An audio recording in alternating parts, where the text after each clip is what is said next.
Are you afraid that AI is going to steal your job? Take a deep breath, because that might not actually happen.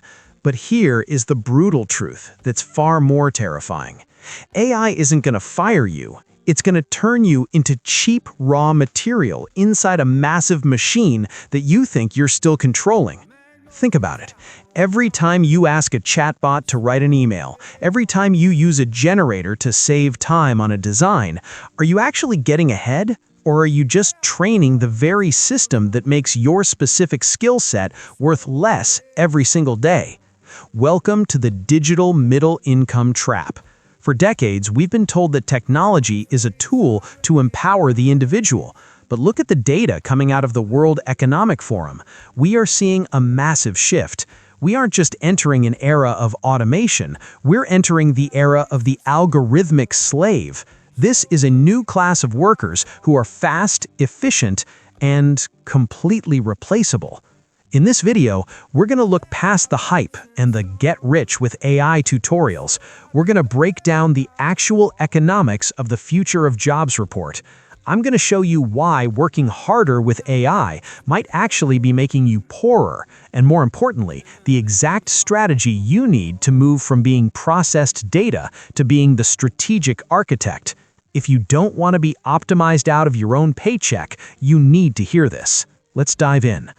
To understand why you're standing on the edge of becoming a digital slave, we need to look at how the labor market is actually shifting through the latest reports from the World Economic Forum. Look, the WEF Future of Jobs report isn't just a dry PDF, it's a map of a massive, invisible migration. For years, we believed that high-level skills like writing, coding, or graphic design were safe because they required a human soul. AI has shattered that illusion. But here's the twist. AI isn't just taking the job, it's destroying the scarcity of the skill. In the old world, if you spent 5 years learning to code Python or 10 years mastering professional copywriting, you held a scarce asset. You held leverage. You could demand a high salary because not many people could do what you did. But today, AI has lowered the floor. A 19-year-old with a $20 ChatGPT subscription can now produce a functional 80% of what a senior expert produces. The result? An absolute explosion, an inflation in the quantity of content and code. But when quantity goes up, the value of each individual unit crashes to zero. This is the birth of the new cheap labor. These are people who have become incredibly fast. Yes, they can churn out 10 articles a day or 5 landing pages an hour, but they are doing it by merely executing orders from a prompt. They aren't thinking, they are prompt copy-pasting. And here is where the trap snaps shut. When you rely on AI to do the doing, you are essentially telling your employer, I am no longer the value creator. The software is. I am just the finger that clicks the button.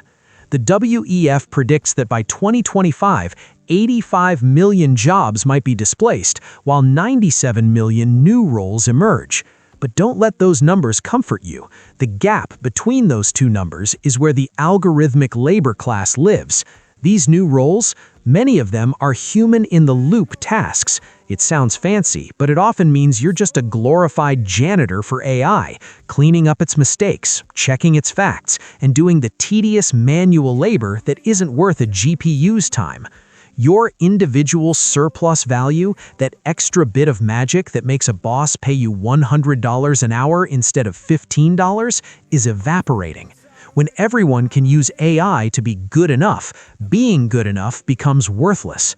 Think about the Industrial Revolution. The machines didn't kill the weaver, they just made the weaver's skill so common that the weaver's wage dropped to a survival level. The same thing is happening right now in the digital space. If your only value is that you can use a tool to generate a result, you aren't a craftsman. You are a commodity. And on the global market, commodities are always bought at the lowest possible price. But it gets worse.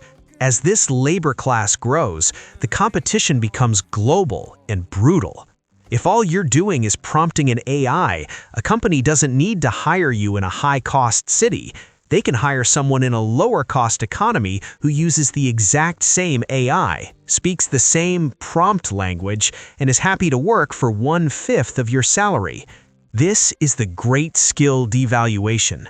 We are seeing a paradox. People are becoming more productive than ever before, but their personal wealth and leverage are shrinking. They are running faster and faster on a treadmill powered by an algorithm, only to find that the faster they run, the more they just help the treadmill owner get rich.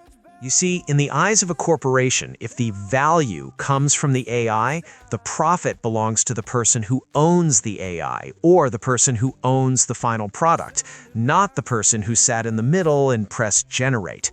So if you're sitting there thinking I'm safe because I use AI every day, you need to ask yourself one very uncomfortable question. Are you using the AI to build your own empire, or are you just providing the cheap labor that builds someone else's? Because if you don't change your strategy soon, you won't just be competing against a machine.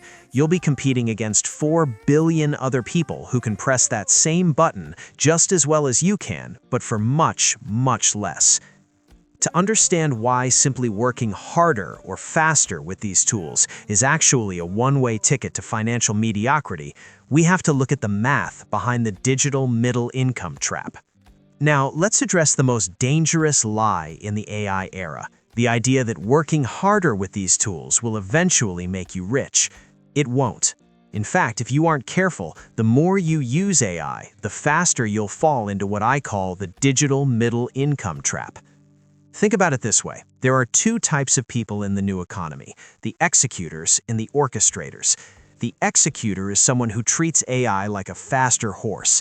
They copy a prompt they found online, paste it into ChatGPT, and get a result. They think they're winning because they just did 8 hours of work in 30 minutes. But here is the financial reality check. If anyone can do what you just did in 30 minutes for $20 a month, why would an employer or a client keep paying you your current salary? They won't. They'll just find someone who will do that same prompt pasting for half your price. This is the race to the bottom. Let's look at the value surplus math. When you are a pure executor, you are providing a commodity, and in economics, the price of a commodity always trends toward the cost of production. Since the cost of production for an AI-generated article or a basic line of code is now essentially near zero, your wage, the surplus you get to keep, will eventually drop to near zero too. You're working faster, but you're being paid less for every unit of output. You're running a race where the finish line keeps moving backward. Now, look at the orchestrator. The orchestrator doesn't just use AI, they own the SOP, the standard operating procedure. They don't just generate an image, they build a proprietary workflow that combines 5 different AI tools to produce a unique result that no one else can replicate with a single prompt.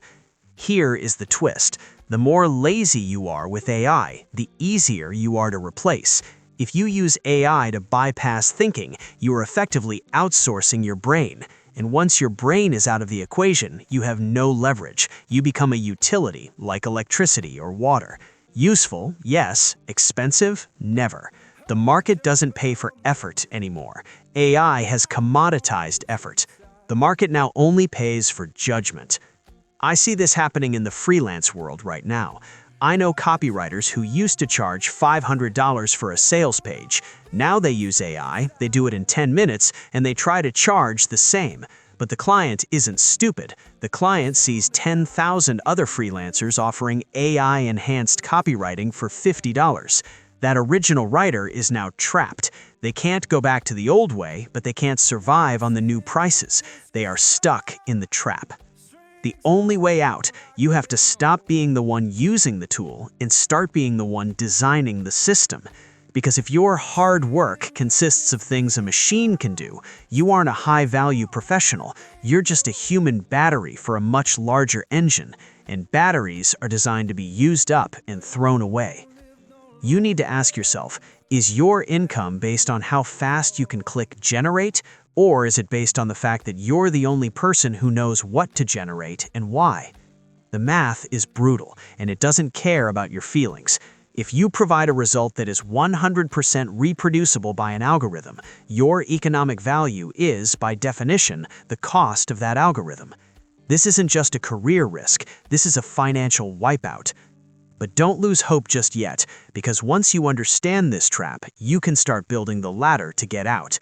You can move from being a victim of the algorithm to becoming the one who commands it. But to do that, you need to understand the concept of human capital in the age of intelligence, and that is where we are going next. So we've identified the trap, we've seen the math. Now, how do we build the ladder out? To escape the digital middle income trap, you have to pivot your entire investment strategy. And I'm not talking about buying more NVIDIA stock or upgrading to the latest AI Pro subscription. I'm talking about investing in human capital. In the age of intelligence, human capital isn't about what you know, because AI knows more. It's about how you orchestrate. To move from a tool user to a process owner, you must master 3 specific pillars of leverage. Pillar 1, strategic thinking and judgment. AI is an incredible engine, but it has no steering wheel. It can generate 100 business plans in seconds, but it doesn't know which one will actually work in the messy, irrational real world. Judgment is the ability to look at AI's output and say, this is technically correct, but strategically wrong. This is where the money is. High-level investors don't get paid for the hours they work, they get paid for being right more often than they are wrong.